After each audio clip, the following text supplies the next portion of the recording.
Mi esposo me dejó por otra mujer. Se llevó a mi propia familia a su boda en el extranjero. Me envió un mensaje que decía: no estés en casa cuando regresemos. Una vez que algo se vuelve viejo, para mí está muerto. Ellos regresaron, y vieron lo que había hecho. Sus sonrisas desaparecieron. Miraron el terreno vacío y se hicieron una sola pregunta, aterrados. Yo solo los observé desde mi auto, y sonreí. No estés en casa cuando regresemos. Una vez que algo se vuelve viejo, para mí está muerto. Eso fue lo que mi esposo me escribió desde Croacia, desde su boda con otra mujer. En la foto estaban todos, mi familia entera detrás de ellos, copas de champaña en alto. Miré ese mensaje durante exactamente 3 segundos. Luego levanté la vista hacia la obra de construcción frente a mi casa.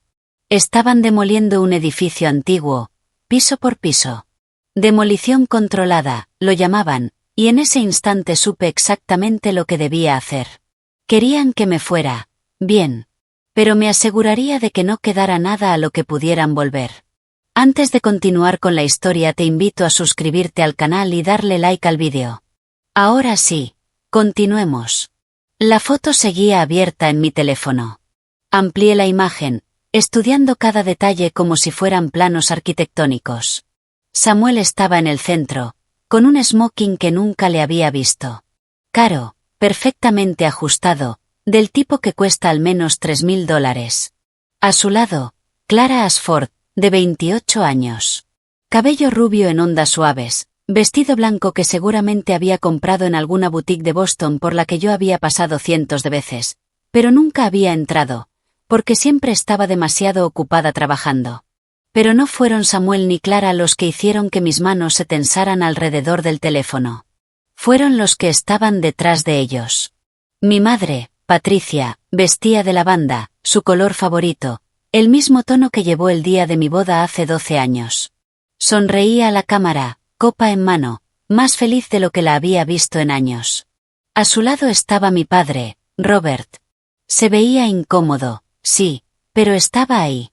Presente. Participando. Sin protestar.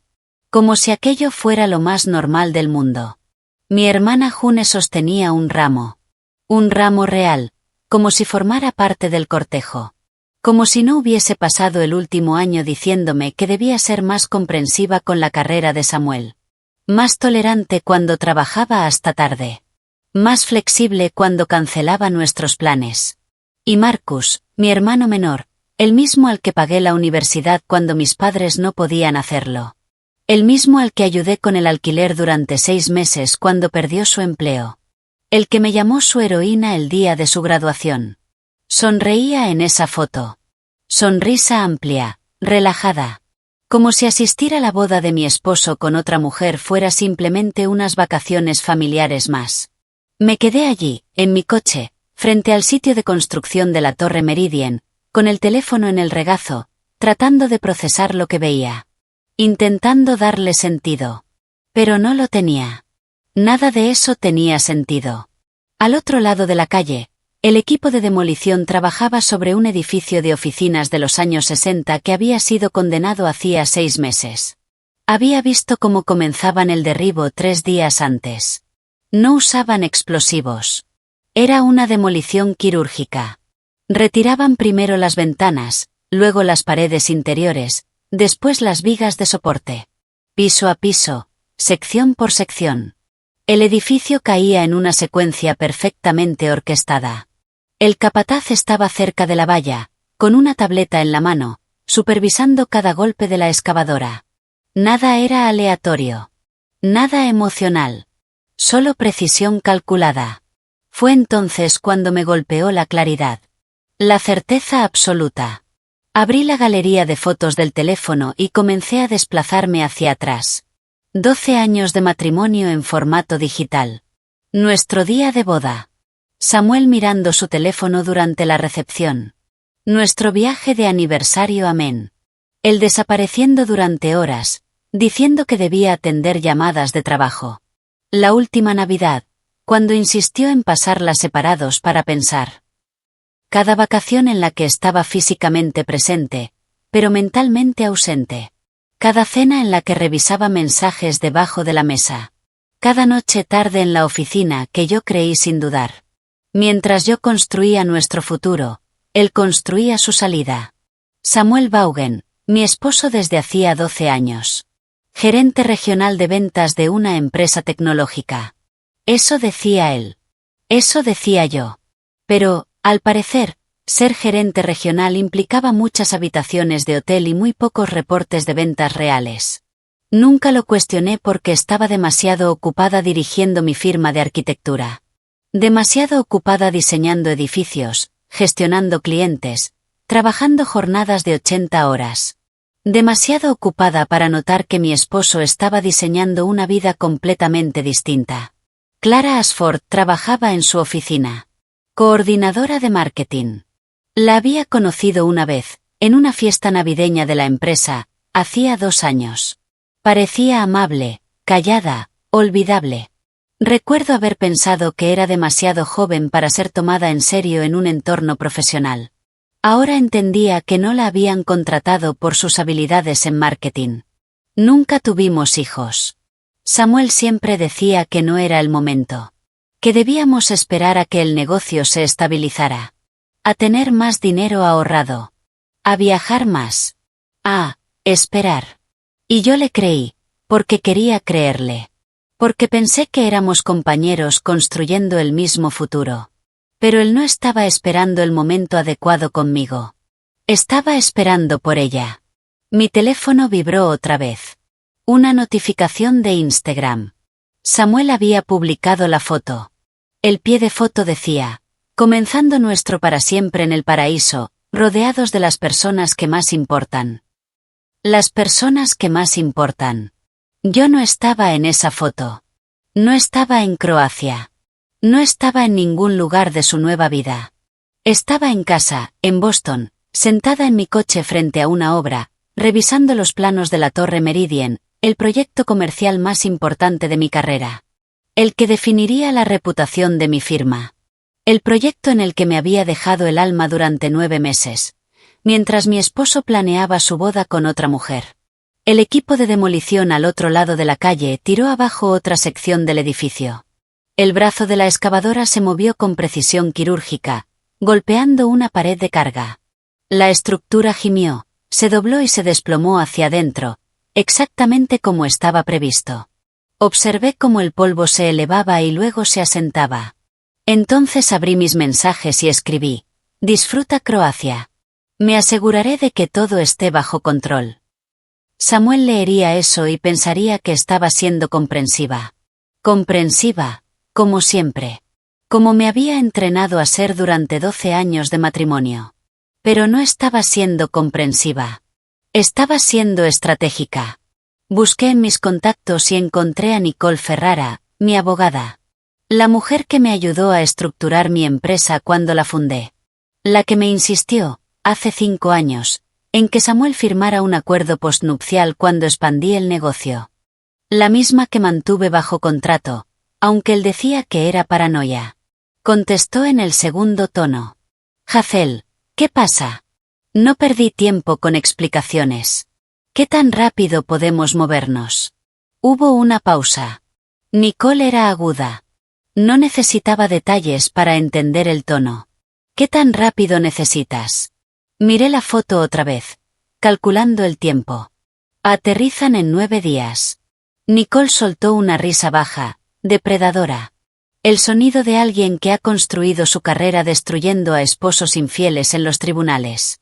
Entonces construyamos una nueva vida para ti en 8. Colgué y me quedé allí un momento más, observando cómo el equipo de demolición guardaba su maquinaria por el día.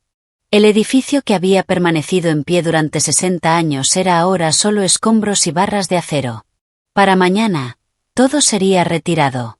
Para la próxima semana, el terreno estaría despejado y listo para algo nuevo. Demolición controlada. Así lo llamaban. Y eso era exactamente lo que yo estaba a punto de hacer. No dormí esa noche. En lugar de eso, me senté a la mesa de la cocina con un bloc de notas legal y comencé a escribir listas, cronogramas, inventarios de bienes, todo lo que teníamos, todo lo que yo tenía. Técnicamente, la casa, los autos, el condominio vacacional en Vermont al que habíamos ido 2 veces, las cuentas bancarias, los portafolios de inversión, incluso los muebles. Para las 3 de la mañana ya tenía 17 páginas de apuntes. Al amanecer, tenía un plan. Me duché, me vestí con mi traje negro, el que usaba para las reuniones importantes con clientes, y conduje hasta la oficina de Nicole, en el centro de Boston. Me había enviado un mensaje a las 6 de la mañana con su disponibilidad, lo cual me decía todo lo que necesitaba saber sobre lo en serio que estaba tomando mi situación. Su oficina estaba en el piso 14 de un edificio de cristal con vista al puerto. Ventanas de piso a techo, arte costoso en las paredes, el tipo de espacio que gritaba éxito y no pedía disculpas por ello. Nicole ya estaba allí cuando llegué. 2 tazas de café esperaban sobre su escritorio. No me preguntó si estaba bien. No ofreció simpatía ni palabras vacías. Simplemente deslizó una carpeta manila sobre la superficie pulida y dijo: presenté la demanda a las 7 de esta mañana. Petición de divorcio. Causales: abandono, adulterio y violación del acuerdo postnupcial. Abrí la carpeta. Los documentos eran extensos. Brutales en su precisión. Tenemos pruebas, continuó Nicole, sacando su tableta. Extractos de tarjetas de crédito de los últimos 18 meses. Hoteles, restaurantes, compras de joyas que nunca llegaron a ti. Deslizó imágenes, recibos de lugares donde nunca había estado, cargos en fechas en las que Samuel me había dicho que trabajaba hasta tarde. Hay más, añadió, y su voz adoptó un tono que conocía bien. El tono que usaba cuando estaba a punto de destruir a alguien en los tribunales. ¿Recuerdas la laptop que dejó abierta el mes pasado? La que mencionaste cuando tomamos café. Asentí. Había estado revisando contratos una noche cuando la computadora portátil de Samuel emitió una notificación de mensaje. Él estaba en la ducha. La pantalla, desbloqueada. Miré, vi el nombre de Clara, y tomé una decisión que en ese momento no comprendí del todo. Comencé a reenviarme correos. Revisé todo lo que me enviaste, dijo Nicole. Tenemos 18 meses de correspondencia entre Samuel y Clara, planificación, fantasías, y esto. Giró la tableta hacia mí. Un archivo de audio. Marca de tiempo de hace 6 semanas. Presionó play. La voz de Samuel llenó la oficina. Débil por los altavoces, pero inconfundible. No te preocupes, cariño. En cuanto consiga el dinero de la casa, podremos irnos antes. Ella no sabrá nada hasta que sea demasiado tarde. La risa de Clara, ligera, despreocupada. Eres terrible, pero me encanta. Te amo, dijo Samuel. Para esta época el próximo año, estaremos en nuestro lugar. Ella seguirá en esa oficina, matándose a trabajar, mientras nosotros vivimos nuestra verdadera vida. Nicole detuvo la grabación. Me quedé mirando la tableta, sin sentir nada. Absolutamente nada. Las palabras deberían haber dolido. Deberían haberme enfurecido. Deberían haber provocado algo. Pero solo sentía frío. Le entregarán los papeles mañana por la mañana, en su oficina, dijo Nicole. A las 9 en punto. Haré que un notificador los entregue en mano, frente a sus compañeros, incluida Clara. La miré. ¿Es necesario? La sonrisa de Nicole fue afilada. Me estás pagando para ganar, Hazel. No para ser amable. Firmé los documentos sin leerlos. Nicole nunca me había fallado. Hace 5 años, cuando amplié mi firma y la contraté de forma permanente, insistió en que Samuel firmara un acuerdo postnupcial. Yo me resistí al principio. Me parecía poco romántico, cínico, como si estuviera planificando un fracaso. No estás planificando un fracaso, me dijo Nicole. Estás protegiendo lo que construiste. Hay una diferencia. Samuel había firmado sin leer. Lo recuerdo sentado en el mismo escritorio, apenas echando un vistazo al documento, mientras revisaba su teléfono y Nicole le explicaba los términos. Parecía molesto, impaciente. Ahora entendía por qué. Ya estaba planeando su salida. El postnup solo lo complicaba. Después de firmar, Nicole y yo pasamos las siguientes 3 horas revisando las finanzas. Pidió a su asistente que sacara cada cuenta, cada activo, cada línea de los últimos 12 años de matrimonio. Cuenta corriente conjunta. Mis depósitos sumaban $673.000. Los de Samuel, 3.400. Me quedé mirando esa cifra durante un largo momento. ¿Dónde fue a parar su salario? Pregunté. Nicole abrió los estados de su cuenta personal. Las mismas a las que él no sabía que yo tenía acceso, porque seguía figurando como cotitular desde que nos casamos y jamás me había eliminado. Restaurantes. Hoteles. Un cargo recurrente en una joyería de Cambridge. Pagos mensuales a un depósito que nunca había escuchado mencionar.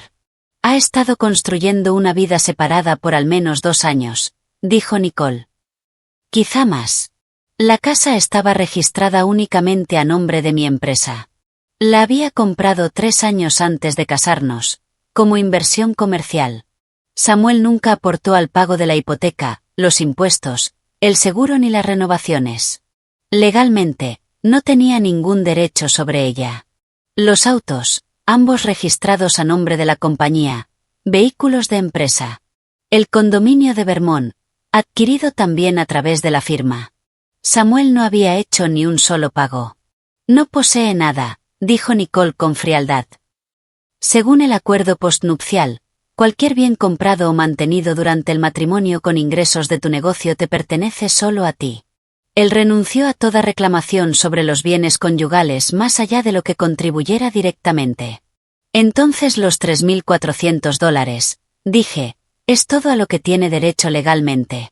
Esa misma tarde, le pedí a Nicole que liquidara nuestras cuentas conjuntas. Cada dólar que había depositado en 12 años, transferido a una nueva cuenta solo a mi nombre. A Samuel le dejé exactamente $3.400. Justo es justo. Cuando volví a casa esa noche, la casa se sentía distinta. No por lo que faltaba, sino por lo que ahora entendía que nunca había estado realmente allí. Caminé por las habitaciones despacio, viéndolo todo con nuevos ojos. Los muebles de la sala que yo había elegido y pagado. Los electrodomésticos de la cocina que había investigado e instalado. Las obras de arte en las paredes, de galerías que había visitado sola porque Samuel siempre estaba demasiado ocupado. Su lado del armario estaba vacío. Había hecho las maletas para Croacia, pero había dejado todo lo demás.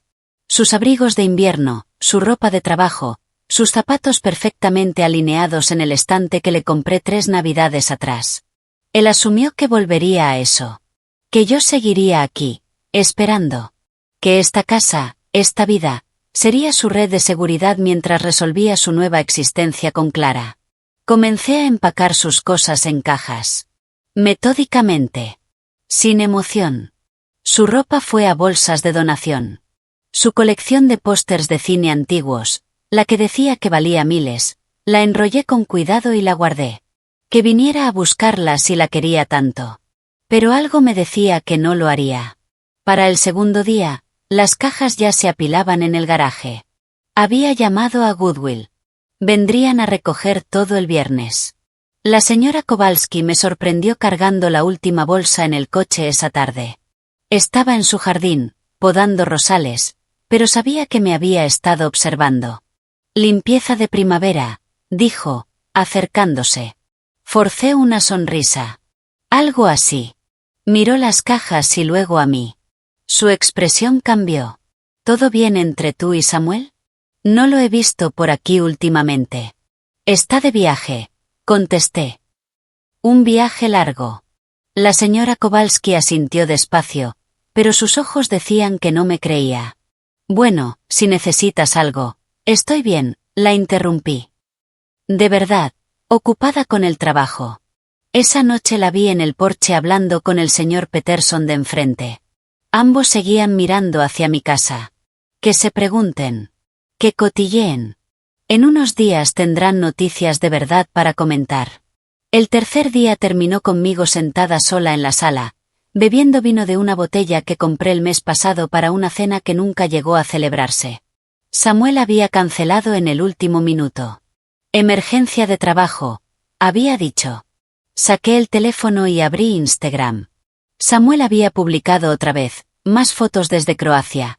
Él y Clara en un velero, atardecer detrás de ellos, la mano de ella sobre su pecho, su brazo alrededor de su cintura.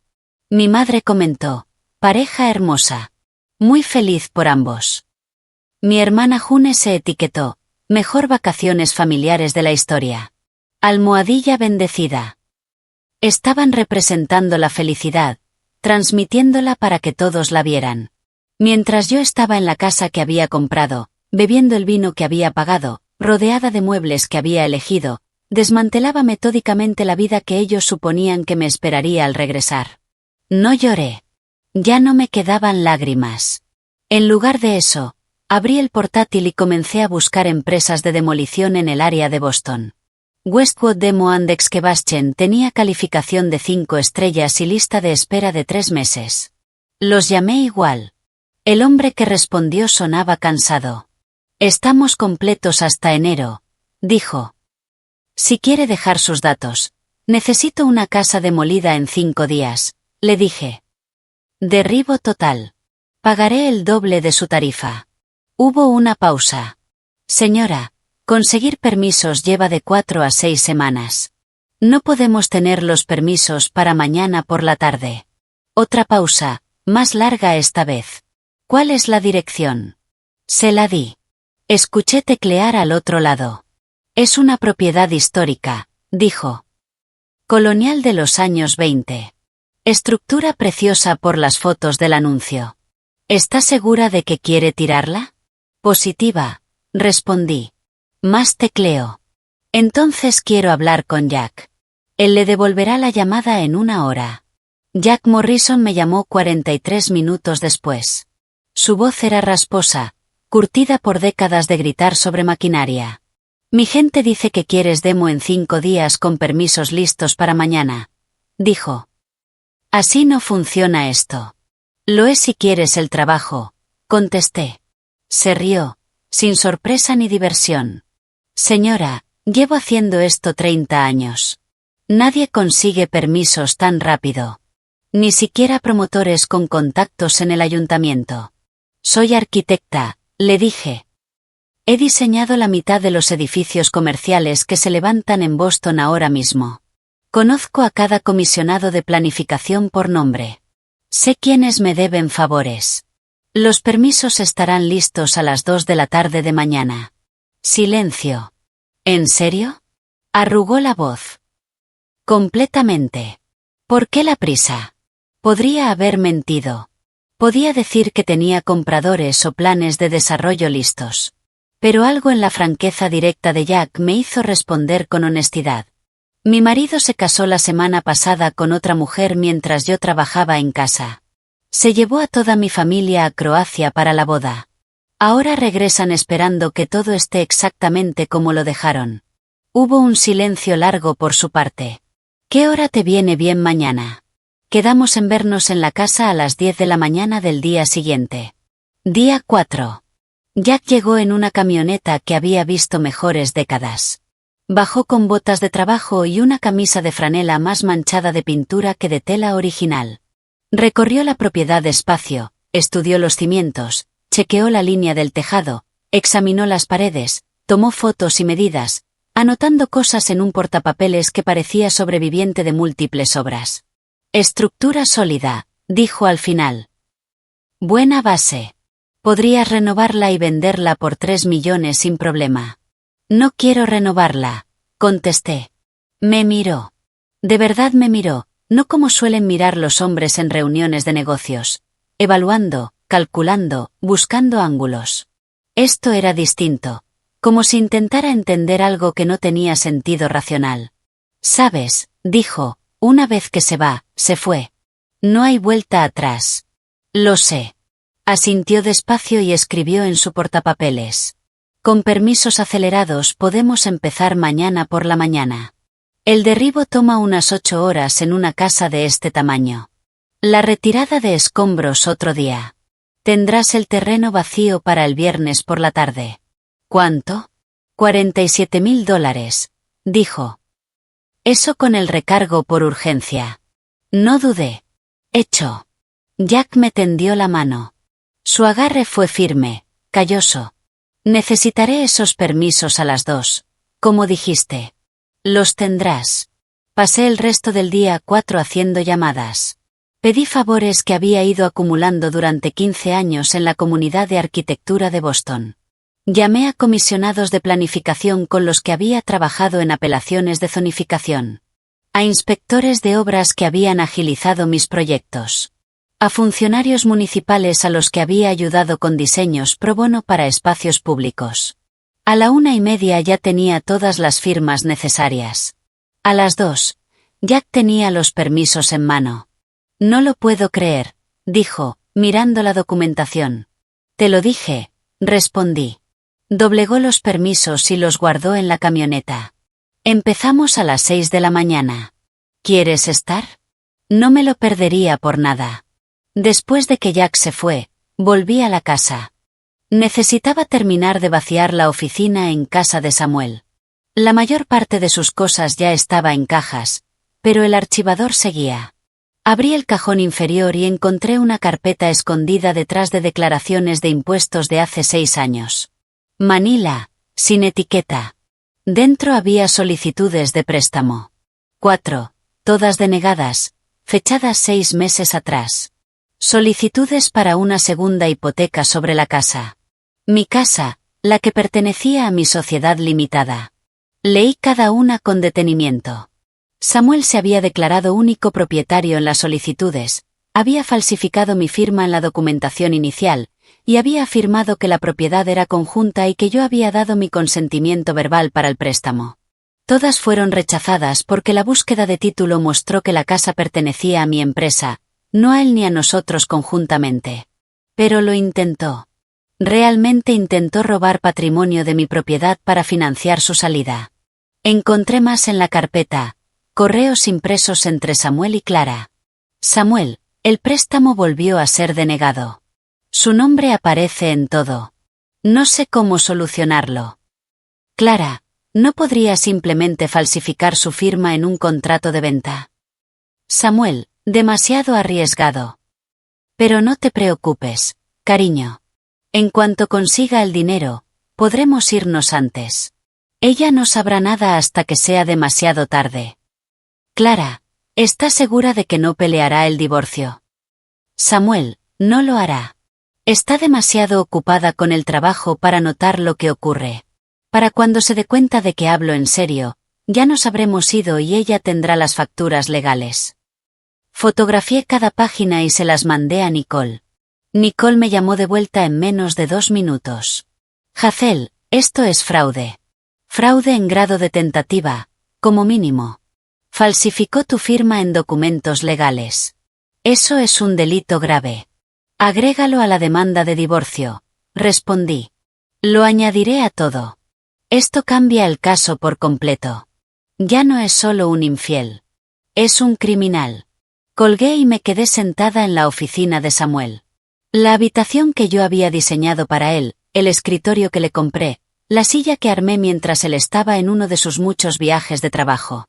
No solo había planeado dejarme. Había planeado robarme. Mi teléfono sonó. Era Emily. Casi no contestó. Pero Emily tenía una habilidad inquietante para saber cuando algo iba mal. Si la ignoraba, aparecería en mi puerta. ¿Dónde estás? Fue lo primero que dijo, sin un hola, sin preámbulos. En casa.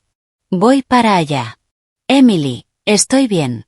Vi los permisos de demolición publicados en el sitio del ayuntamiento. Vi tu nombre. Voy para allá. No discutas. Colgó. 20 minutos después, estaba frente a mi puerta con comida tailandesa y una botella de vino. Emily Chin era mi amiga más antigua. Nos conocimos en la Facultad de Arquitectura, sobrevivimos a profesores despiadados y a noches interminables en los talleres de diseño. Estuvo en mi boda, y fue la única persona que, en voz baja, me preguntó si estaba segura de casarme con Samuel. Debería haberle hecho caso entonces. Entró sin pedir permiso, dejó la comida sobre la mesa, descorchó el vino y sirvió 2 copas. Habla, dijo. Así que le conté todo. La foto, Croacia, mi familia, los planes, la demolición programada para la mañana siguiente. Emily escuchó sin interrumpir, pero su rostro cambió de preocupación a algo distinto. Algo parecido al miedo. Hazel, dijo al fin, ¿qué estás haciendo? Lo que debí haber hecho hace años. Estás por demoler tu casa. Es mi casa. Puedo hacer con ella lo que quiera. Emily se detuvo. Respiró hondo antes de continuar. Entiendo por qué estás enojada. De verdad. Pero esto parece extremo. Parece que no estás pensando con claridad. Estoy pensando con más claridad que en los últimos 12 años. Emily dejó su copa, se inclinó y tomó mi mano. Tú no eres una persona vengativa. No eres cruel. Esto no eres tú. Tal vez debería serlo, dije en voz baja. Tal vez si hubiera sido menos comprensiva, menos flexible, menos dispuesta a creer cada mentira que me decía, él no habría pensado que podía hacerme esto. O tal vez, respondió Emily, con un tono suave, lo habrías dejado hace años y te habrías ahorrado este dolor. Nos quedamos en silencio un momento. Prométeme algo, dijo. Prométeme que no te vas a arrepentir. La miré. A mi amiga, que me conocía desde antes que Samuel, que me había visto construir mi carrera, mi matrimonio, y probablemente había notado grietas que yo me negaba a ver. Lo prometo, dije. Pero después de que se fue, me quedé sola en la cocina, preguntándome si había mentido. El 5.º día amaneció con una claridad helada. Desperté a las 5, me puse unos vaqueros y mi chaqueta negra favorita, preparé café y conduje hacia la casa. El equipo de Westwood ya estaba allí. 3 camiones, 6 trabajadores, descargando maquinaria con una eficiencia mecánica. Jack me vio y se acercó. Última oportunidad, dijo. Una vez que empecemos, no hay vuelta atrás. Miré la casa. Las ventanas que había elegido. La puerta que yo misma pinté. El porche donde pasé incontables tardes esperando a que Samuel regresara. Empieza, dije. Las máquinas rugieron. La señora Kowalski apareció en su porche, en bata, con los ojos muy abiertos.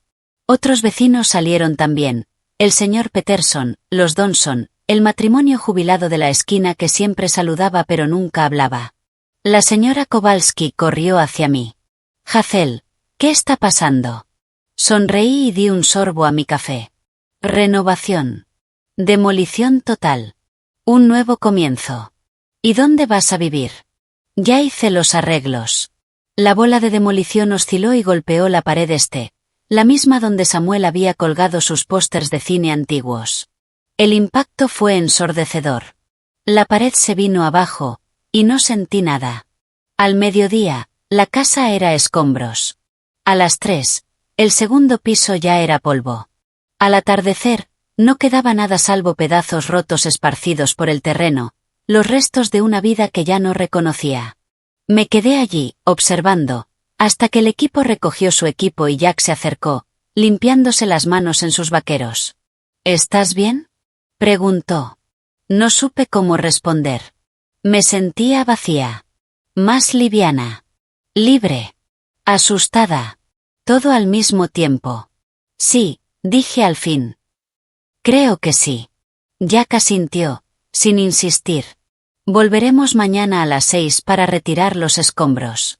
El terreno estará limpio por la tarde. Le di las gracias y vi su camioneta desaparecer calle abajo. Luego me quedé sola, en la oscuridad creciente, mirando lo que solía ser mi hogar. El 6.º día llegó con un cielo gris y el retumbar de los camiones de retirada de escombros. Volví al amanecer. No podía mantenerme lejos. Necesitaba ver cómo desaparecía cada pedazo. El equipo trabajaba con precisión mecánica. Las palas cargaban trozos de lo que antes eran paredes, pisos, techos. Los camiones retrocedían, se llenaban, se iban una y otra vez. Cada carga se llevaba otra parte de mis 12 años. Vi cómo cargaban la isla de la cocina. Las encimeras de mármol que había elegido en un proveedor de Cambridge. Los gabinetes a medida que yo misma había diseñado. Habíamos comido nuestra primera cena en esa isla. Comida china para llevar, porque estábamos demasiado cansados de la mudanza para cocinar. Samuel había brindado con una botella de cerveza. Por nuestro futuro, dijo entonces. Me pregunté si ya estaba planeando su salida en ese momento, o si vino después. Luego se llevaron la repisa de la chimenea. Durante 6 años había colgado allí nuestra foto de boda, hasta que la quité. Me dije que necesitaba cambiarle el marco, pero la verdad era que ya no podía mirar su sonrisa sin preguntarme si alguna vez fue real. La terraza que construimos 3 veranos atrás, donde se suponía que envejeceríamos juntos, tomando café y viendo atardeceres, fue destrozada y retirada antes de las 11. Para la tarde, el terreno estaba casi despejado, solo tierra y fragmentos dispersos. El equipo trajo una niveladora, emparejó el suelo, lo alisó. Al caer la noche, todo había terminado. Me quedé en la acera mirando el vacío donde, 24 horas antes, existía una casa de $2 millones. Una mujer pasó corriendo. Se detuvo, miró el terreno, luego las casas vecinas, y después otra vez el terreno. ¿No había una casa aquí?, preguntó. Me giré hacia ella, manteniendo el rostro sereno. Debe de estar pensando en otra calle. Frunció el ceño, confundida. Juraría que, bueno, no importa. Lo siento. Siguió su camino trotando. La observé alejarse y sentí algo parecido a la satisfacción. Estaba funcionando. Estaba borrándonos. Mi teléfono sonó. El nombre de June apareció en la pantalla. Casi no contestó, pero la curiosidad ganó. Hazel, su voz era alegre, despreocupada, completamente ajena a lo que había hecho. La estamos pasando increíble. Croacia es preciosa. Tienes que ver las playas. La comida es increíble. Y la boda fue. Recibí el mensaje de Samuel. La interrumpí. Silencio.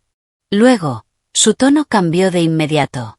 Su tono ya no era alegre, sino defensivo. Mira, continuó June, no queríamos involucrarnos en los problemas de tu matrimonio. Pero Samuel nos dijo que ustedes ya habían terminado hace tiempo. Dijo que tú sabías lo de Clara. Que ambos habían llegado a un acuerdo. No acordé nada, respondí. Mi voz salió más fría de lo que pretendía. Te está mintiendo. Les está mintiendo a todos. June suspiró. Ese suspiro exasperado que siempre soltaba cuando creía que yo estaba siendo difícil. Siempre haces esto, Hazel. Siempre asumes que todos están en tu contra. Pero Samuel te quiere. Solo que, ahora necesita algo diferente. Alguien que lo haga feliz. Las palabras me golpearon como un puñetazo físico. ¿Alguien que lo haga feliz? Repetí despacio. Lo hice feliz durante 12 años. June. Te pagué la universidad cuando mamá y papá no podían hacerlo. Los ayudé con los pagos de la casa cuando papá perdió su empleo. Mantuve unida a esta familia mientras todos ustedes. Tenemos que irnos, me interrumpió. Está por empezar la recepción. Hablamos cuando volvamos, ¿sí? La línea se cortó. Me quedé mirando el teléfono, procesando lo que acababa de pasar. No solo habían asistido a su boda. Lo estaban defendiendo. Habían elegido su lado. Todos. Llamé a Nicole. Necesito moverme más rápido, le dije. Llegan en 3 días. Ya estoy en eso, respondió. Ven a mi oficina mañana. Hay algo que tienes que ver. La vi al día siguiente, el 7º día, en su despacho.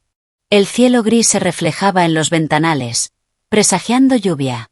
Nicole tenía una carpeta esperándome, más gruesa que las anteriores. Estuve investigando a Clara Ashford, dijo, deslizándola hacia mí. Resulta que tu marido tiene gustos interesantes. Abrí la carpeta. Registros financieros, verificaciones de antecedentes, información familiar. Clara Ashford no era solo una coordinadora de marketing de 28 años viviendo de sueldo en sueldo. Provenía de dinero. De mucho dinero. Su padre, Richard Ashford, era propietario de Ashford Auto Group, una cadena de concesionarios de autos de lujo en Massachusetts. 17 ubicaciones. Ingresos por cientos de millones. El fondo fiduciario de Clara valía más de $2 millones. Ella no necesita el dinero de Samuel, dijo Nicole. Pero Samuel definitivamente necesita el de ella. Pasó a otra sección. Extractos bancarios que mostraban transferencias de Clara a Samuel durante el último año, 10.000 en marzo, 15.000 en junio, 25.000 en septiembre. 50.000 en total. ¿Qué le estaba diciendo? Pregunté. Nicole abrió correos que había obtenido por citación judicial. Samuel a Clara, la casa está casi pagada. En cuanto finalice el divorcio, tendré acceso a la plusvalía. Podemos comprar ese condominio en Miami que te gustó. Clara a Samuel, ¿de cuánta plusvalía hablamos? Samuel, al menos 1 millón, quizá más. Ella no presta atención a las finanzas. Firmará lo que le ponga enfrente. Leí el intercambio 3 veces. La está estafando, dije despacio. Nicole asintió. Probablemente de la misma forma en que intentó estafarte a ti. Solo que la familia de Clara tiene dinero y abogados. Le hicieron firmar un acuerdo prenupcial antes de la boda. Samuel no recibirá nada si el matrimonio termina. ¿Él lo sabe? No lo creo. Por estos correos, parece convencido de que se está casando con una fortuna. No tiene idea de que acaba de renunciar a cualquier reclamo sobre su fideicomiso. Me recosté en la silla, procesando todo. Entonces no es solo un infiel, dije. Es un estafador. Un estafador torpe, respondió Nicole. Pero sí.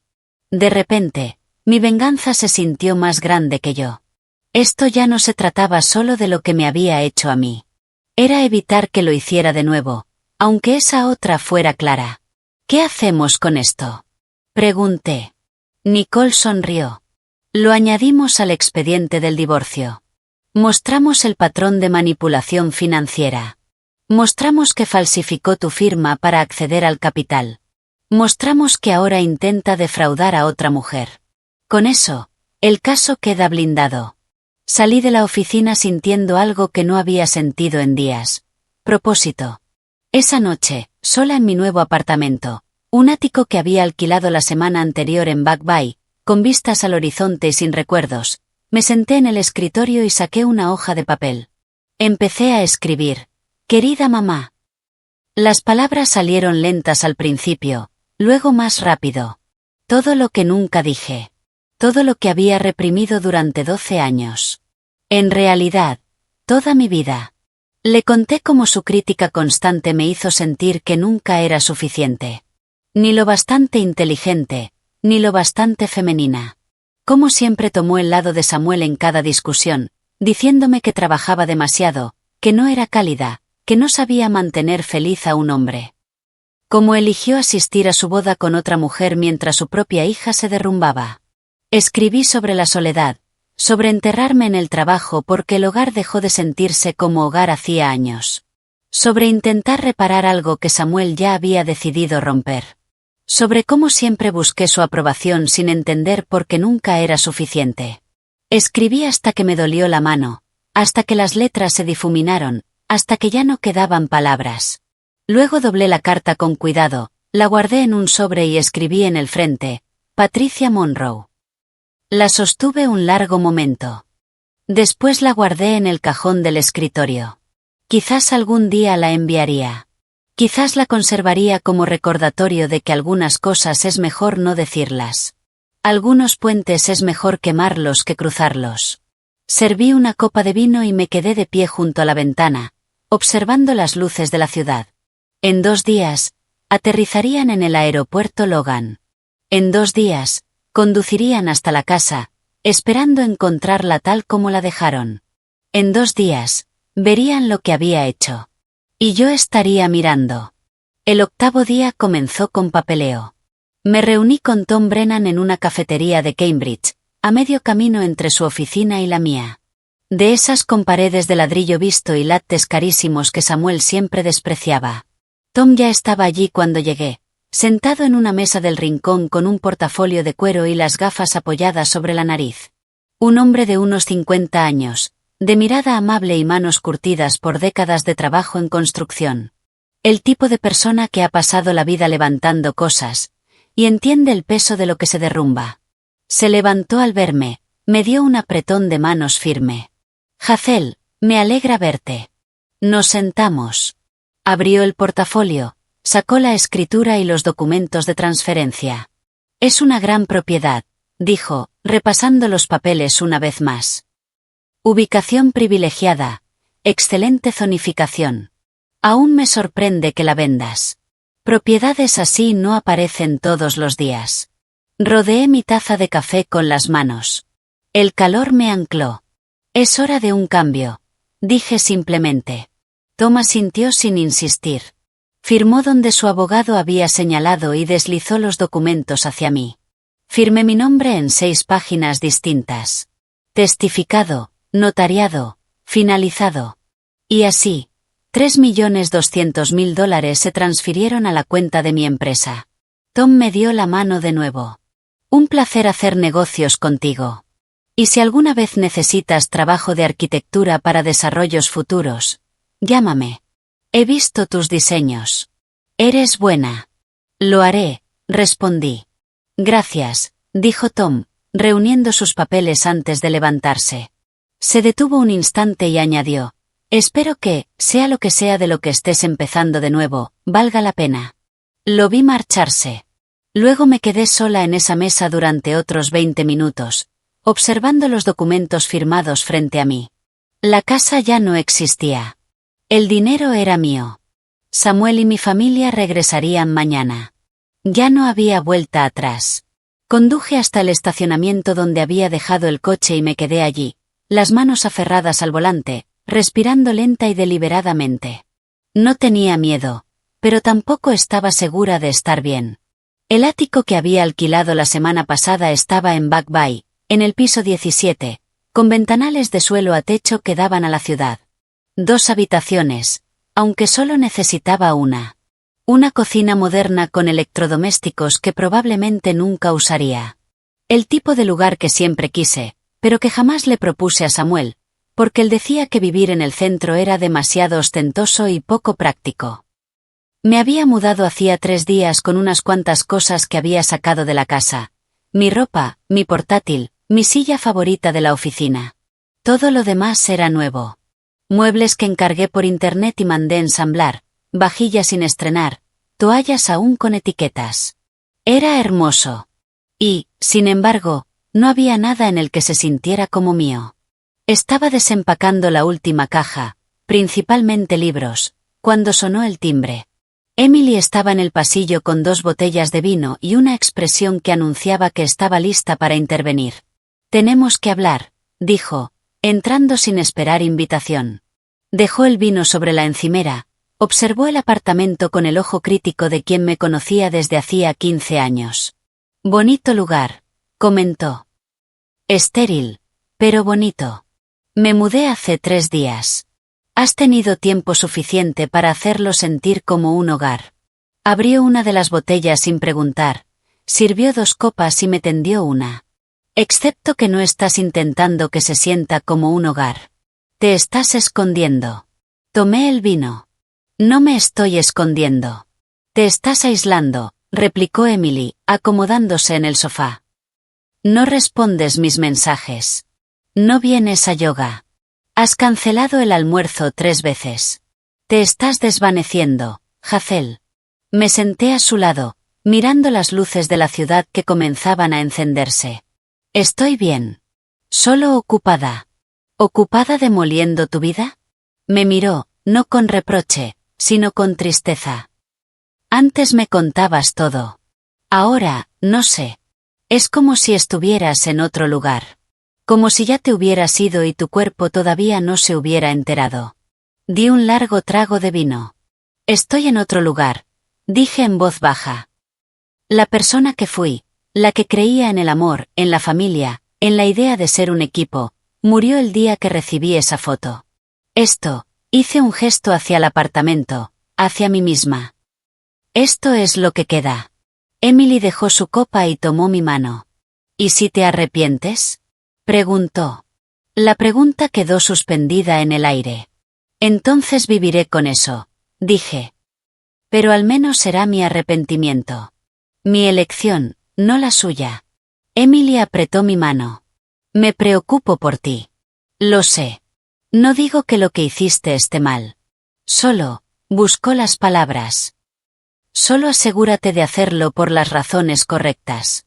No porque estés herida o enfadada, sino porque realmente es lo que quieres. Es lo que quiero, respondí. Pero mientras lo decía, no estaba segura de creerlo. Emily se quedó 2 horas más. Bebimos vino, hablamos de su trabajo, de su vida, de cualquier cosa menos de la mía.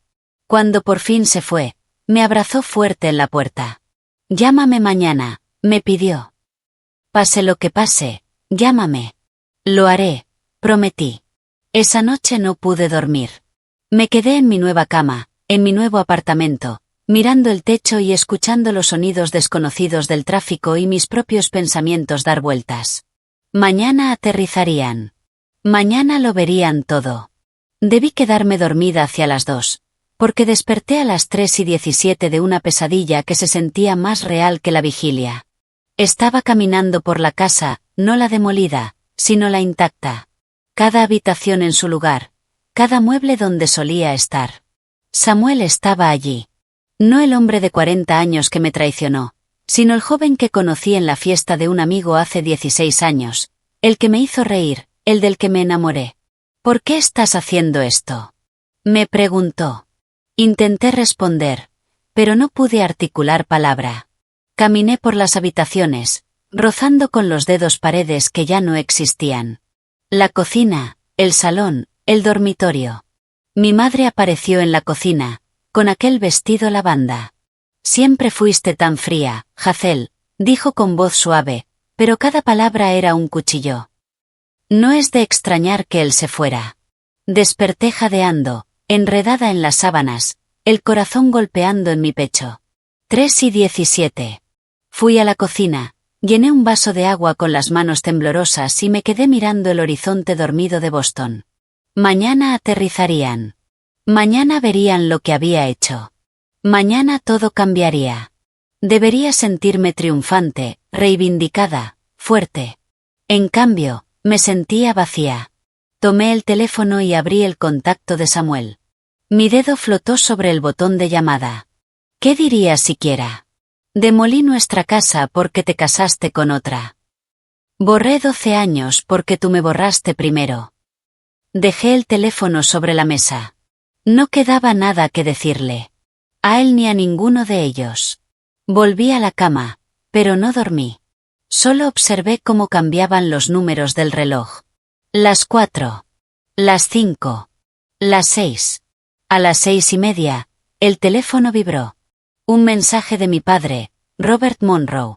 El hombre que pasó toda mi infancia dejando que mi madre tomara todas las decisiones.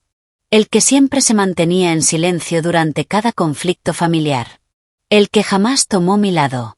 El mensaje era largo. Más largo que cualquier otro que me hubiera enviado. Hazel, tu madre me contó lo que habló con June. No sé qué está pasando entre tú y Samuel, pero quiero que sepas que, pase lo que pase, sigue siendo mi hija. No entiendo nada de esto. No sé quién tiene razón o no, pero te quiero. Llámame cuando estés lista. Lo leí 10 veces. Luego 20. Parte de mí quería llamarlo de inmediato, contarle todo, escuchar que, por una vez, estaba de mi lado. Pero otra parte, la que había sido herida demasiadas veces, se preguntó si no sería una trampa. ¿Estaba intentando reunir información para contársela a mi madre? ¿Era solo otra traición esperando a ocurrir? Escribí 3 respuestas distintas y las borré todas. Al final, solo guardé el mensaje y dejé el teléfono a un lado. Tal vez más tarde. Tal vez después. Tal vez nunca. Me levanté, me duché y me puse el traje negro que había usado para reunirme con Tom Brennan. Mi traje de poder. Mi armadura. Preparé café que no bebí y revisé el teléfono una y otra vez.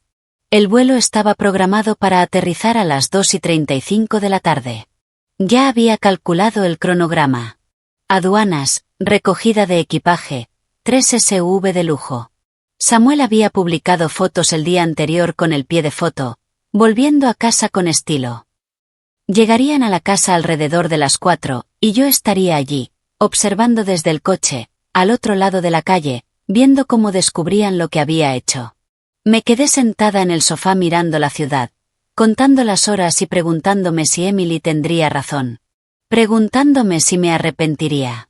Preguntándome si la persona en la que me había convertido en estos últimos 8 días sería alguien a quien reconocería dentro de un año. Pero ya era demasiado tarde para preguntármelo. La casa no existía. El dinero estaba transferido. La venganza, preparada. Solo quedaba ver cómo se desarrollaba todo. A las 2:35 de la tarde, su vuelo aterrizó en Logan. Seguí el recorrido en mi teléfono, desde el coche estacionado frente a donde alguna vez estuvo la casa. El terreno lucía perfecto. Había mandado colocar césped nuevo el día anterior, prolijo, uniforme, impecable. Incluso había hecho instalar un pequeño banco decorativo junto a la acera. Un detalle que no pude resistir. Le daba al terreno vacío un aire de intención, como si siempre hubiera sido así, como si nada hubiera existido allí. Llevaba mi traje de poder, un Armani negro, tacones de suela roja. El atuendo que usaba para cerrar grandes contratos o presentar ante clientes difíciles. Mi armadura. El café aún caliente descansaba en el portavasos. Lo había comprado en la misma cafetería donde me reuní con Tom Brennan 2 días atrás. Revisé el teléfono una vez más. Para ese momento ya habrían pasado por aduanas, recogido el equipaje y encontrado sus autos de alquiler. Samuel había publicado fotos de los SUV el día anterior. 3 vehículos de lujo, probablemente carísimos. Volviendo a casa con estilo. Me pregunté si el padre de Clara los habría pagado. La tarde era fresca. Octubre en Boston. Ese tipo de clima que hace que la gente publique fotos de hojas otoñales y bebidas con especias de calabaza. La gente normal. La que no está viendo cómo su vida implosiona. Esperé. A las 3:58, el primer SUV dobló la esquina. Luego el segundo. Luego el tercero. Mi pulso no cambió. Mis manos no temblaron. Solo observé. Se detuvieron frente a la acera, justo donde debería haber estado la entrada del garaje. Los motores se apagaron. Las puertas se abrieron. Samuel fue el primero en bajar del vehículo del medio. Llevaba una camisa de lino que seguramente costaba unos $200. Se estiró, dijo algo a Clara que la hizo reír. Ella salió después, cabello rubio en ondas suaves, vestido blanco veraniego, el anillo en su mano izquierda brillando con el sol de la tarde. Lucía feliz. Despreocupada. Como alguien que acababa de regresar del mejor viaje de su vida. Mi madre bajó del primer SUV. Llevaba gafas de sol de diseñador y un pañuelo lavanda, el mismo tono del vestido que usó en la boda. Luego apareció mi padre, con expresión cansada, ya confundido incluso antes de ver el terreno. June salió revisando su teléfono. Marcus comenzó a descargar las maletas, las bolsas de compras, los recuerdos de un viaje que celebraba el fin de mi matrimonio. Todos reían, hablaban al mismo tiempo sobre el vuelo, la comida, los recuerdos, hasta que Samuel giró hacia donde debía estar la casa. Su cuerpo se tensó. La sonrisa desapareció. Avanzó 2 pasos hacia el terreno, y se detuvo. Clara fue la primera en notar su cambio. «Cariño», dijo, aún sosteniendo una bolsa de compras, con una sonrisa a medio formarse. «¿Qué pasa?» Samuel no respondió. No podía responder. Miraba el espacio vacío como si fuera un acertijo imposible de resolver. Clara siguió su mirada. Su sonrisa se desvaneció. La bolsa se le resbaló de las manos. «¿Dónde?» Empezó, deteniéndose. «¿Dónde está la casa?» La voz de mi madre cortó el aire como un cuchillo. «Robert. Robert», gritó, aferrándose al brazo de mi padre, su tono escalando hacia la histeria. «¿Dónde está? ¿Dónde está la casa?» Mi padre se volvió. Su rostro se volvió pálido. El teléfono de June cayó al suelo con un golpe seco. Marcus soltó 2 maletas. Por un momento, nadie se movió. Todos permanecieron de pie en la acera, rodeados de equipaje y bolsas, mirando ese césped verde perfecto y el vacío donde, hacía 9 días, había estado una casa de $2 millones. Samuel giró sobre sí mismo, mirando las casas vecinas. Los Kowalski a la izquierda, los Peterson a la derecha, ambas exactamente donde siempre habían estado. Miró el buzón, todavía erguido junto a la acera, con el número visible. La dirección correcta. ¿Qué? Su voz salió quebrada. ¿Qué hicieron? Fue entonces cuando el camión de Tom Brennan apareció. Pasaba por allí, vio el alboroto y se detuvo. Un buen hombre. La clase de coincidencia perfecta que había esperado, aunque sin contar con ella. Tom bajó de la camioneta y se acercó con cautela. ¿Puedo ayudarlos en algo?, preguntó. Samuel se lanzó hacia él. ¿Qué le hiciste a mi casa?, gritó, las venas marcadas en el cuello. ¿Quién eres? Tom levantó las manos, genuinamente confundido. Oiga, amigo, no sé de qué me habla. Mi casa. Samuel señaló el terreno. Aquí había una casa. ¿Dónde está? Tom miró el terreno y luego a Samuel. Compré esta propiedad ayer. Escritura limpia, terreno vacío. No tengo idea de qué. Vacío, repitió Samuel, con la voz rota. No estaba vacío. Había una casa. Mi casa. Mi hogar. Tom sacó su teléfono, abrió las fotos del anuncio inmobiliario, el hermoso terreno despejado, el césped nuevo, el potencial. Mire, dijo, esto es lo que compré.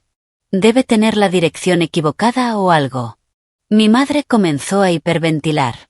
June estaba de rodillas, recogiendo su teléfono con las manos temblorosas. Marcus solo miraba, boquiabierto, como si estuviera presenciando un truco de magia que no lograba entender. Entonces mi madre me vio. Había bajado la ventanilla del coche, el codo apoyado en el marco, sosteniendo el café, observando. Hazel. Gritó, no como si pronunciara un nombre, sino como si lanzara una maldición. ¿Qué hiciste? Todos se volvieron hacia mí. Tomé un sorbo lento de café, dejé el vaso con cuidado, abrí la puerta del coche y salí. Me había vestido para este momento como si fuera a presentar ante una junta directiva. Cada detalle calculado. Cada movimiento medido. Caminé hacia ellos sin prisa, sin titubeos. A poco más de un par de metros, me detuve. Lo suficientemente cerca para ver sus rostros, pero no tanto como para que pudieran tocarme. Hola a todos, dije con voz tranquila, casi amable. ¿Cómo estuvo Croacia? ¿Recibieron mi mensaje sobre que yo me encargaría de todo? Samuel me miró. Su expresión cambió tan rápido que apenas pude seguirla. Confusión, incredulidad, horror. Tú. Dijo, dando un paso hacia mí. Clara intentó sujetarlo del brazo, pero él la apartó. Demoliste nuestra casa. Su voz se quebró en la última palabra. Incliné ligeramente la cabeza. No nuestra casa, Samuel. Mi casa. Un activo de mi empresa, de mi LLC. Y, técnicamente, yo no la demolí. Contraté a Westwood Demo and Excavation. Un equipo muy profesional. Terminaron antes de lo previsto. No puedes hacer eso.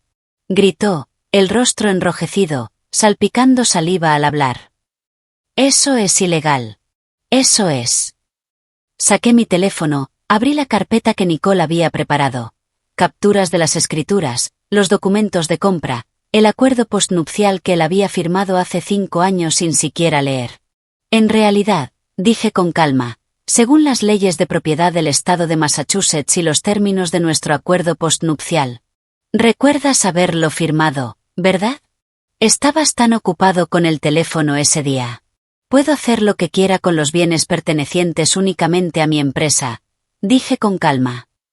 La casa fue comprada por mi sociedad de responsabilidad limitada 3 años antes de casarnos. Tú jamás aportaste un centavo a la hipoteca, ni a los impuestos, ni al seguro, ni a las renovaciones. Legalmente, no tienes ningún derecho sobre ella. Entonces me giré hacia Clara por primera vez. La observé de verdad. Era joven. Muy joven. Eso suena como un problema tuyo, dije con frialdad. Pero felicidades por la boda. Las fotos son preciosas. En especial la de mi madre vistiendo de blanco en tu ceremonia.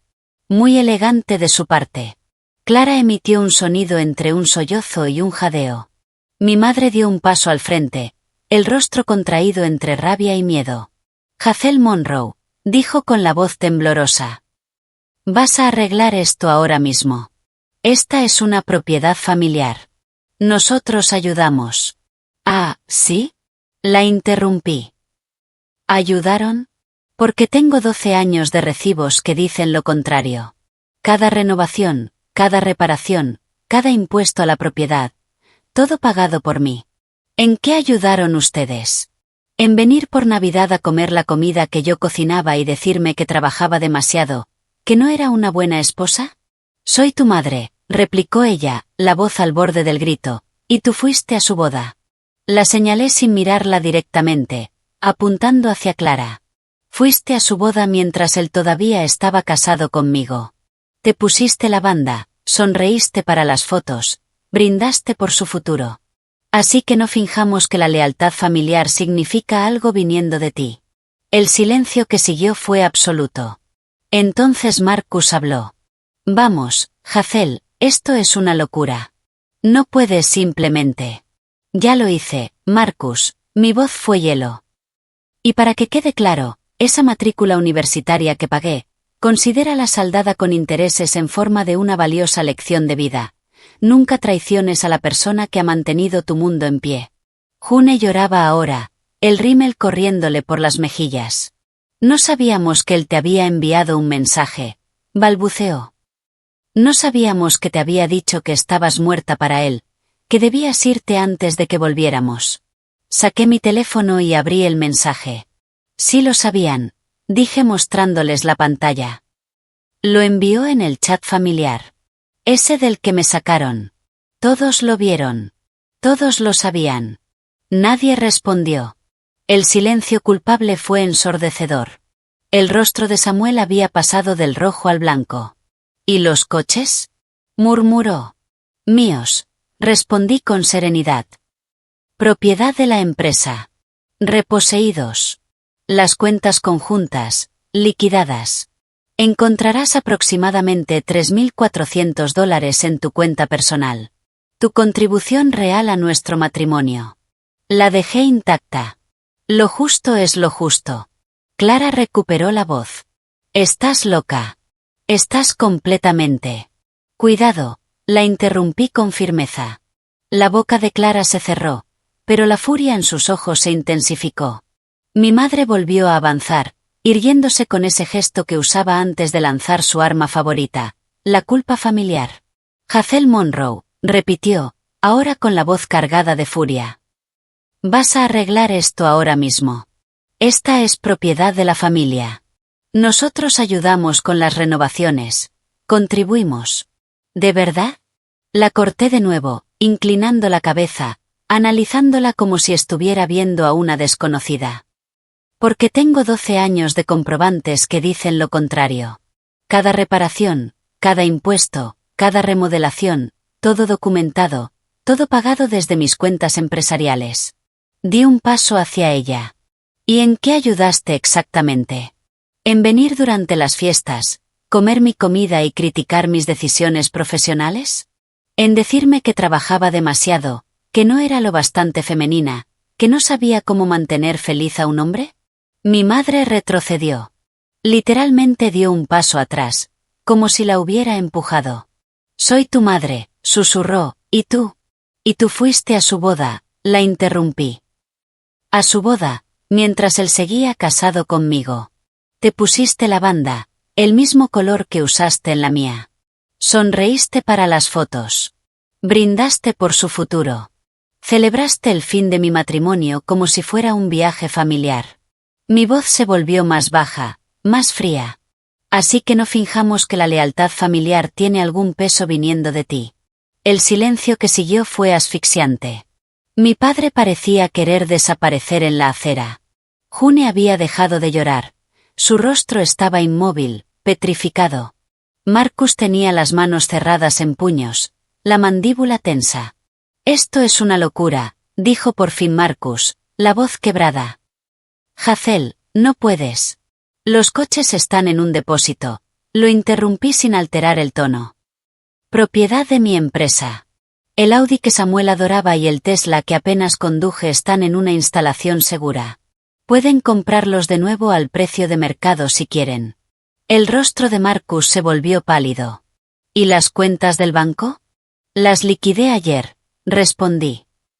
Tomé mi dinero. Cada dólar que deposité durante 12 años. Le dejé a Samuel exactamente lo que él aportó. $3.400. Lo justo es lo justo. «No puedes hablar en serio», gritó Marcus. «Eso es robo. Eso es legal», lo corregí con calma. «Según nuestro acuerdo postnupcial y las leyes del estado de Massachusetts. Pero me alegra que menciones el robo, Marcus. Hablemos de eso». Me volví hacia él por completo. La matrícula universitaria que pagué cuando mamá y papá no podían, $48.000. El alquiler que cubrí durante 6 meses cuando perdiste tu trabajo, $7.200. El préstamo del coche que confirmé y tú incumpliste, $12.000. Sigo. Marcus abrió la boca, la cerró, volvió a abrirla. Nada salió. «Considéralo todo reembolsado», dije en voz baja. «Con intereses. En forma de esta valiosa lección, no traiciones a quien ha sostenido tu vida». Él se dio la vuelta. Literalmente me dio la espalda. June seguía en el suelo, con el teléfono entre las manos temblorosas. Mi padre parecía haber envejecido 10 años en 10 minutos. Tom Brennan, con buen instinto, se había alejado lentamente, subido a su camioneta y se había marchado. Un hombre sensato. Entonces Clara volvió a hablar. «Eres una perra», gritó con toda la fuerza de sus pulmones. Su rostro, antes dulce, se deformó en una mueca de furia cruda. Toda la dulzura de las fotos de la boda había desaparecido. «Esto era real, Clara», dije con serenidad. «No soy cruel ni patética. Soy arquitecta. La diferencia es que yo construyo cosas, y también sé desmontarlas cuando es necesario. Demolición controlada. Todo se trata de precisión». Clara se abalanzó hacia mí, pero Samuel la sujetó del brazo y la hizo retroceder. «Clara, no», dijo, con voz apagada. «¿Cómo se supone que vamos a poder?». Empezó ella, pero se detuvo a mitad de frase. «Demasiado tarde». Sonreí. «¿Poder qué, Clara? ¿Costearlo? Pensé que venías de una familia rica. ¿Tu padre no vale millones?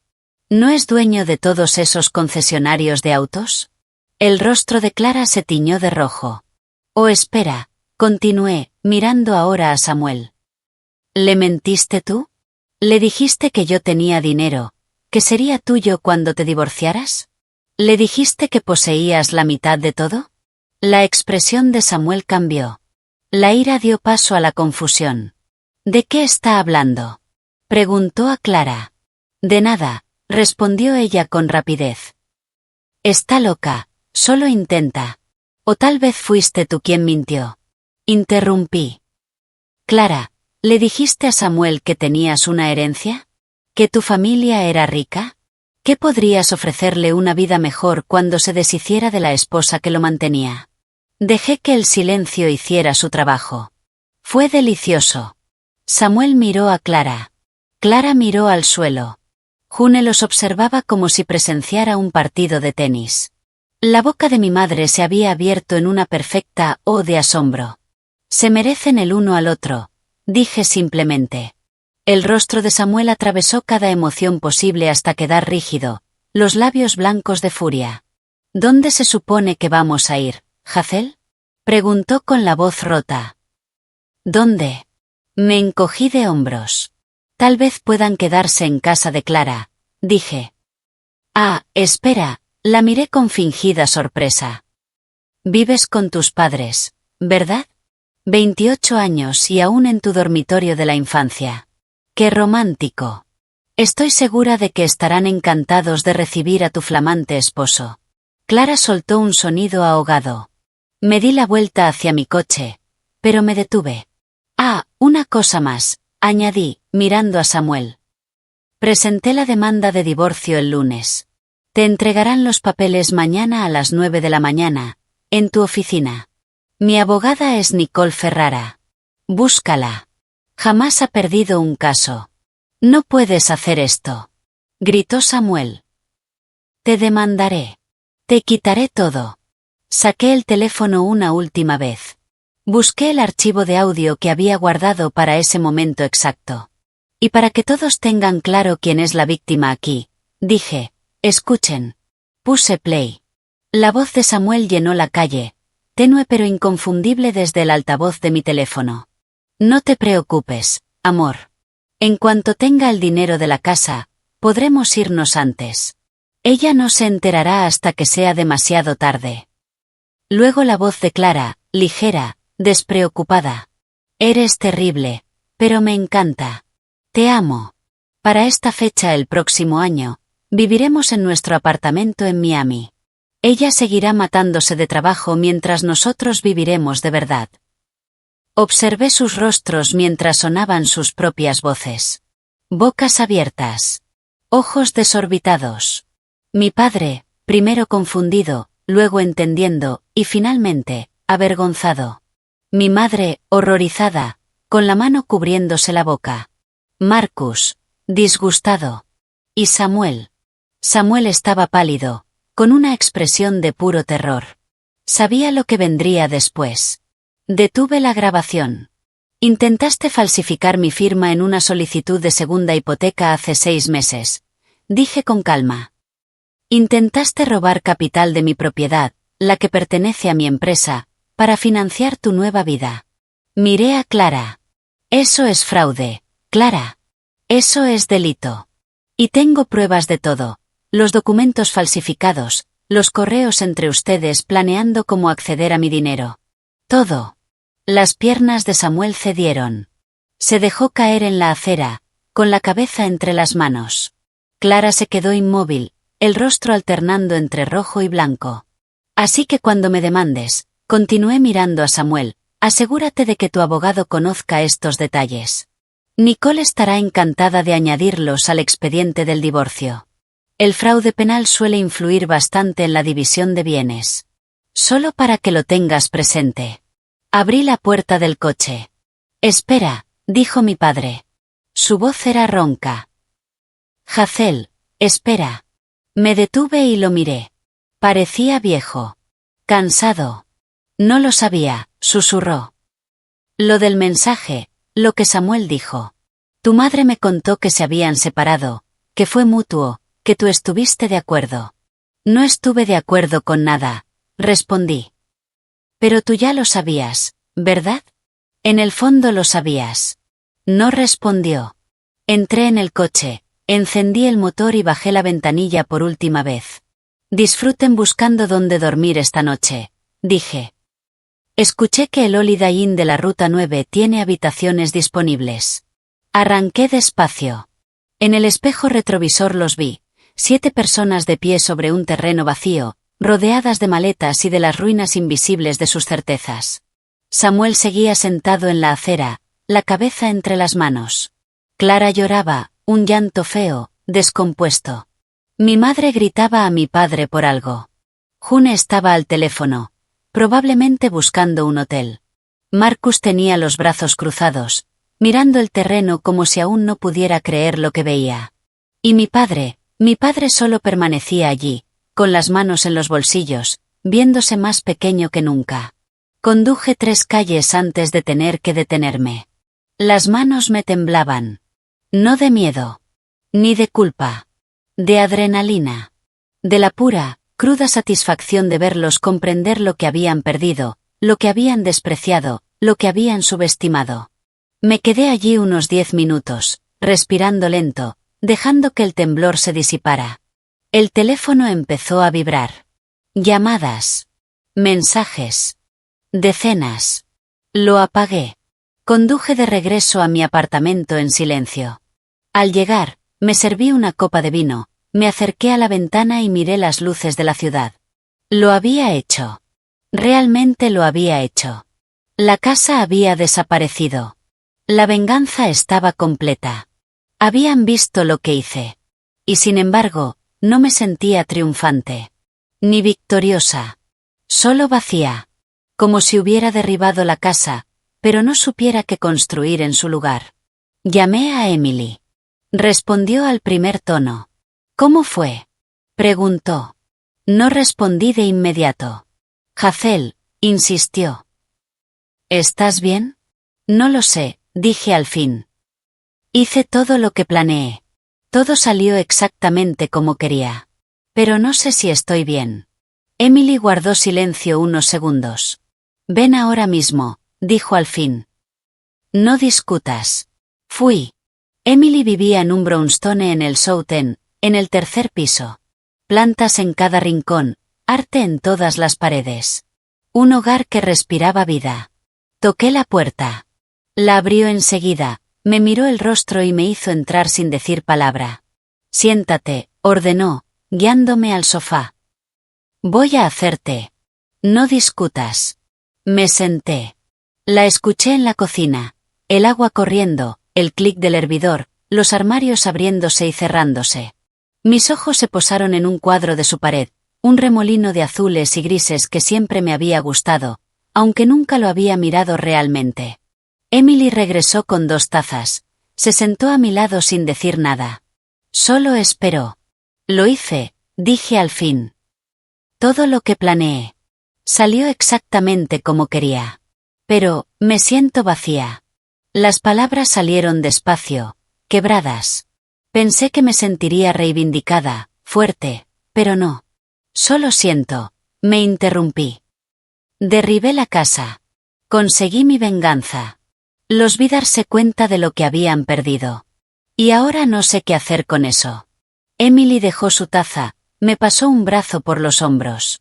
Hiciste algo irreversible, dijo suavemente. Es mucho que procesar. No me arrepiento, respondí rápido. No lo hago. Se lo merecían. Pero, la venganza no llena el vacío que deja. Asentí. Nos quedamos en silencio largo rato. ¿Y ahora qué? Preguntó Emily finalmente. No lo sé, susurré. Esa noche, de vuelta en mi apartamento, el teléfono no dejaba de vibrar. 63 llamadas perdidas antes de la medianoche. Cientos de mensajes. Mi madre, has destruido a esta familia. Espero que estés orgullosa. June, no puedo creer lo que hiciste. Eres cruel, vengativa. Ya no sé quién eres. Marcus, espero que estés feliz. Espero que haya valido la pena.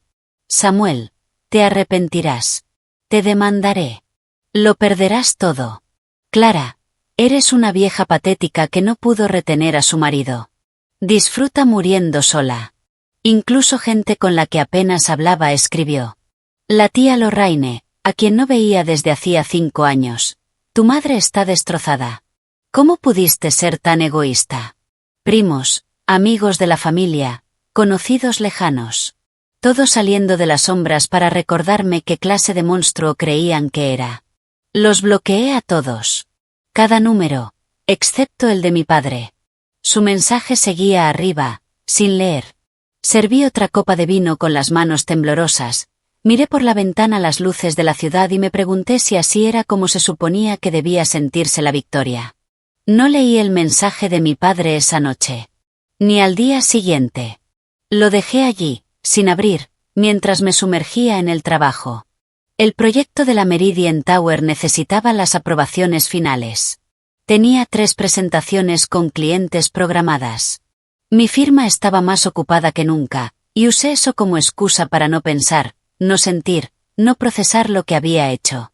Pero la tercera noche, sentada en mi oficina a las 2 de la madrugada porque no podía dormir, finalmente abrí el mensaje. Hazel, estoy en un hotel. Tu madre no quiere hablar conmigo porque dije que lo que hiciste era comprensible, aunque extremo. June no responde mis llamadas. Marcus está furioso. No sé cómo arreglar a esta familia. Pero quiero que sepas que estoy orgulloso de ti, por defenderte, por no dejar que te pisoteen. Debí protegerte mejor cuando eras niña. Te fallé, y lo siento. Si quieres hablar, estoy aquí. Papá. Lo leí 5 veces antes de poder respirar con normalidad. Entonces lo llamé. Contestó al segundo tono. Papá, ¿podemos vernos? Pregunté. Mañana, respondió de inmediato. Donde tú digas. Nos encontramos en una cafetería en Cambridge la tarde siguiente. Territorio neutral. Lejos de los recuerdos. Mi padre se veía más viejo de lo que recordaba. El cabello más gris, más ralo, las líneas del rostro más profundas. Llevaba unos vaqueros y un suéter que nunca había visto antes. No eran las ropas que mi madre solía elegirle. Se levantó al verme y me abrazó con fuerza. Nos sentamos. Pedimos café. Pasó un largo silencio antes de que hablara. Tu madre está amenazando con divorciarse, dijo al fin, con voz baja, resignada. Porque me niego a condenarte. Papá, no quiero arruinar tu matrimonio. Tú no arruinaste nada, cariño, me miró directamente. Por primera vez estoy viendo con claridad lo que ha estado roto durante años, quizá décadas. Tu madre siempre necesitó a alguien a quien culpar, a quien controlar. Y yo lo permití. Permití que te criticara. Permití que favoreciera a June. Me quedé callado cuando debía hablar. Estás hablando ahora, le dije. Sonrió con tristeza. 30 años demasiado tarde. Conversamos durante 2 horas sobre mi infancia. Sobre cómo siempre había sentido que debía ganarme una aprobación que nunca llegaba. Sobre cómo las críticas de mi madre me habían moldeado en alguien que trabajaba sin descanso, intentando probar que era suficiente.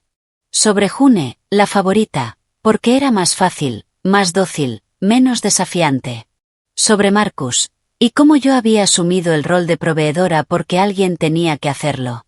No puedo arreglar el pasado, dijo finalmente. Pero me gustaría formar parte de tu futuro, si me dejas. Extendí la mano y apreté la suya.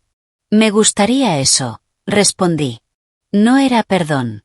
No del todo. Pero era un comienzo. Pasaron 6 meses. El terreno donde había estado mi casa se convirtió en Monroe Heights. 8 casas adosadas de lujo. Mi diseño. Mi visión. El proyecto atrajo atención. Revistas de arquitectura lo destacaron. Publicaciones especializadas me entrevistaron sobre el concepto. Construir lujo moderno en terrenos históricos. Honrar el pasado mientras se creaba algo nuevo. No les conté toda la historia, solo la versión profesional. La lista de clientes de mi firma se duplicó, luego se triplicó. Contraté a 3 nuevos arquitectos, entre ellos una joven llamada Sarah Chin, que me recordaba a mí a los 25 años. Brillante, ambiciosa, ansiosa por demostrar su valor. La mentoreé como a mí nadie me había mentoreado.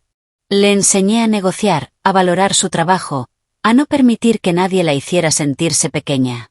Emily y yo tomábamos café todos los domingos. Nunca me dijo te lo advertí, pero si repetía me alegra que estés bien más veces de las necesarias.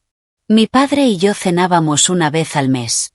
Se había separado oficialmente de mi madre en enero. Se mudó a un pequeño apartamento en Somerville, con vista al río. Se veía más ligero, más joven, como si hubiera soltado un peso que llevaba encima desde hacía décadas. No hablábamos de June ni de Marcus. Ese puente estaba quemado y seguiría así.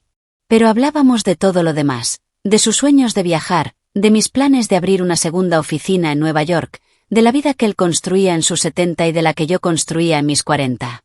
Sanar no era lineal. Algunos días me sentía fuerte. Otros despertaba con sueños sobre la casa y un vacío en el pecho. Pero esos días vacíos se volvían menos frecuentes, y los días fuertes se transformaban en mi base.